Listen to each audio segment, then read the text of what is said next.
காரை செல்வராஜ் சார், கவர்னருடைய பேட்டி நீங்க முழுசா பார்த்திருப்பீங்கன்னு எனக்கு தெரியும் சார்.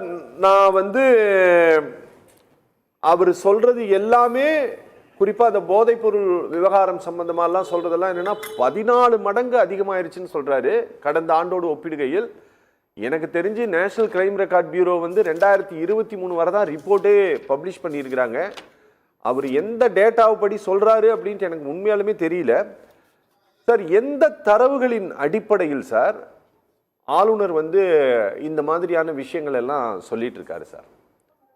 அதாவது பொய் சொல்லுகிற இடத்தில் ஒரு ஆளுநர் நகர்வது என்பது அவ்வளவு ஆரோக்கியமான நடைமுறை இல்லை. அப்பவே நம்ம அவருடைய எண்ணம் எதுன்னு நமக்கு தெரிஞ்சு போகும். வேலூர் இப்ராஹிம் என்ன தகவல், உண்மையான தகவல்களை கொண்டு வந்து விவாதத்துல பேசுறாருன்னே புரியல. அரசு கிட்ட பேசினதை வெளியில சொல்ல முடியாதான், ஆனா ஆளுநர் வெளியில உளருவாராம். இது என்ன பேச்சு, என்ன திட்டம், என்ன வளர்ச்சி குறித்து பேசினாரு? போதைப் பொருள் கடத்திருக்கிறது 2024 ஆண்டு மட்டும் போதைப் பொருள் இந்தியாவில் பிற மாநிலங்களில் பிடிபட்டிருப்பது 10,500 கிலோ. அதானி போர்ட்ல மட்டும் ஒரே நேரத்தில் 3000 கிலோ இந்தியாவில் இதுவரைக்கும் பிடிக்க முடியாத போதைப் பொருள். டெத் ட்ரையாங்கிள் சொல்லுவாங்க, 3 நாடுகளை சொல்லுவார்கள்.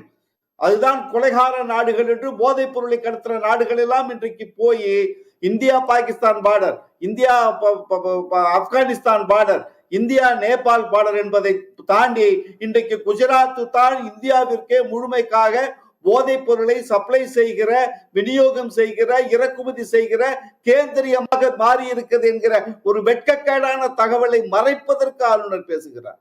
ஆளுநர் என்ன உண்மையை பேசுறாரு? தமிழகத்தில் இன்னைக்கு இன்னொரு விஷயம் சொல்றேங்க, ஒரு கவலையான செய்தி. இதற்கு ஆளுநர் பதில் சொல்லணும். சிந்தட்டிக் லெபார்டரியில கொக்கைன், மெத்தாபெட்டபைன் போன்ற போதைப் பொருட்கள் இந்தியாவில் லெபார்டரியில தயார் பண்ணுகிற இடத்திற்கு இன்னைக்கு 2014க்கு பிறகு இந்த நாட்டை கொண்டு வந்து நிறுத்தி இருக்கிற ஒன்றிய அரசாங்கத்தை பார்த்து கேள்வி கேட்பதற்கு ஒரு ஆளுநரான வார்த்தையை அளந்து பேச வேண்டியிருக்கு. அது கேள்வி கேட்பதற்கு இவருக்கு எங்கே போனது யோசனை? நார்கோட்டிக் கண்ட்ரோல் பியூரோ மெக்சிகோவில் இருக்கக்கூடிய டெட்லியஸ்ட் ட்ரக் கார்டல் டைரக்டா இன்வெஸ்ட் பண்ணி உத்தரப்பிரதேசத்தினுடைய நொய்டா பார்டர்ல, டெல்லி நொய்டா பார்டர்ல லெபார்டரிஸ் அமைச்சிருக்காங்க, அதை நாங்க பஸ் பண்ணியிருக்கோம் அப்படின்னு சொல்லிட்டு narcotic control bureau press release கொடுத்திருக்கான். 2 லெபார்டரியை பஸ் பண்ணியிருக்காங்க. உலகத்தின் அதி ஆபத்தான ட்ரக் கார்டல் டைரக்டா இன்வெஸ்ட் பண்ணியிருக்காங்கன்ட்டு. அதுதான் கவர்னர் சொல்லி இருக்கக்கூடிய சிந்தட்டிக் ட்ரக்னுடைய மேனுஃபேக்சரிங் யூனிட். ப்ளீஸ் சார், நீங்க சொல்லலாம். உத்தரப்பிரதேசத்துல டாஸ்மார்க் மாதிரி சாராய கடை நடத்துறதுக்கு பொருளாதார மாநாடு நடத்தினாரு.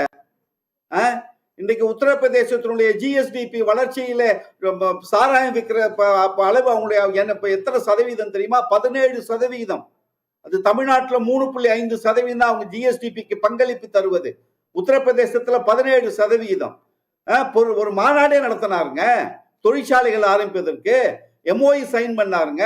தொழிற்சாலைகள் வரவேற்கப்படுகிறது என்று சொன்ன உத்தரப்பிரதேசத்தினுடைய வெட்கம் கட்ட பாரதிய ஜனதா கட்சியினுடைய முதல்வர் சிறுபான்மை மக்களுக்கு எதிராக புல்டோசர் கொண்டு வந்து ஒரு சின்ன குற்றம் செய்தாலும் நான் புல்டோசர் கொண்டு வீட்டை இடிப்பேன் என்று செய்கிற ஒரு அயோக்கியத்தனத்தை செய்து கொண்டிருக்கிற ஒரு மாநிலத்தில் கேள்வி கேட்பதற்கு துப்பில்லாதவர்கள் அமைதியாக இருக்கிற இந்த மாநிலத்திலே கலவரத்தை ஏற்படுத்துவதற்கு பாரதிய ஜனதாவுக்கு துணையாக நிற்கிறார் ஆளுநர்.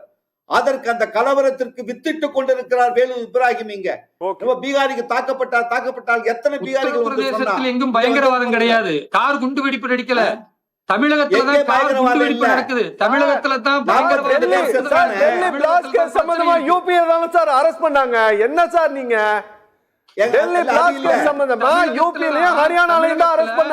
கோவையிலும் சென்னையிலும் என்ஐஏவால பிடிக்கப்பட்ட பயங்கரவாதிகள் இதுவரைக்கும் மறந்துட்டு போயிடக்கூடாது.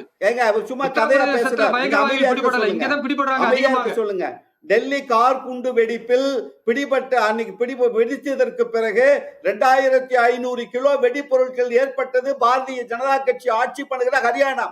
துப்பில்லை உங்களுக்கு அதை தடுத்து முன்கூட்டியே பிடிச்சிருக்கிறோம். சிந்தட்டிக் லெபார்டரிஸ் இந்தியாவிலே முன்னாள் 2 நாட்களுக்கு முன்னாலே பிடிபட்டுப்பட்டிருக்கு. சரி. NIA-உடைய தீவிர விசாரணை மூலமாக கண்டுபிடிக்கப்பட்டிருக்கு. அதை நீங்க புரிஞ்சுக்கணும். பிடிபட்டதை பத்தி பேசினா 1000 பேச்சு பேசுறீங்க. இங்க கைது பண்ணவங்கள சொல்றீங்க. தமிழ்நாட்டுல என்ன ஒன்றும் செய்ய முடியாமல் இருக்கிறது அப்படி கிடையாது. 42 முன்கூட்டியே பேரை கைது செய்யப்பட்டிருக்கிறார்கள். அதனால என்னை பேச விட வெறும் சொல்லுங்க. டெல்லியில் மட்டும் என்னை அந்த பேச தாக்குதல் விட சார், நடந்தது. ஒரே நிமிஷம் பேசி முடிச்சிட்டோம் சார். இப்ராஹிம் சார் அவர் பேசி 42 முடிச்சிட்டோம். டைம் இல்லை எனக்கு. நான் முடிக்க போறேன். 42 எல்லை பாதுகாப்பு படை வீரர்களை கொன்று குவித்த பாவிகள் நீங்க. கபில் சிபல் சொன்ன அறிவுரையை மற்றும் உள்துறை ஏற்றிருந்தால், ராஜ்நாத் சிங் ஏற்றிருந்தால், அந்த 42 ராணுவத்திற்காக மனைவி மக்களை விட்டுவிட்டு எல்லைப்புறங்களில் இருக்க செத்து மடிஞ்சிருப்பானா? அந்த கபில் சிபல் வீட்டுக்கு என்ன அனுப்பிச்சீங்க? ரைடு அனுப்பிச்சீங்க. அமலாக்கத்துறை சார் அவர் கபில் சிபல் இல்ல சார். அவர் இல்ல உங்களுக்கு சார் அவர் கபில் சிபல் இல்ல. எல்லாரே தெரியாம எதையாச்சும் கபில் சிபல் சொல்றீங்க. கபில் சிபல் யாருங்க? சத்யபால் மாலிக் ஆளுநரை சொல்றேன் சார். அவர் பேர் சத்யபால் மாலிக், ஜம்மு காஷ்மீர் ஃபார்மர் கவர்னர். அவர் வீட்டுக்கு ரைடு வித்தியாசம் தெரியாதவர்களாகத்தான் மதிமுகவும் திமுகவும் இருக்குது என்பது கொடுமை. இவரெல்லாம் வரலாறையும் புள்ளி விவரத்தையும் பேசி சரி சார், ரொம்ப நன்றி இது தவறு என்று சொன்னேன். சார் ரொம்ப நன்றி சார்.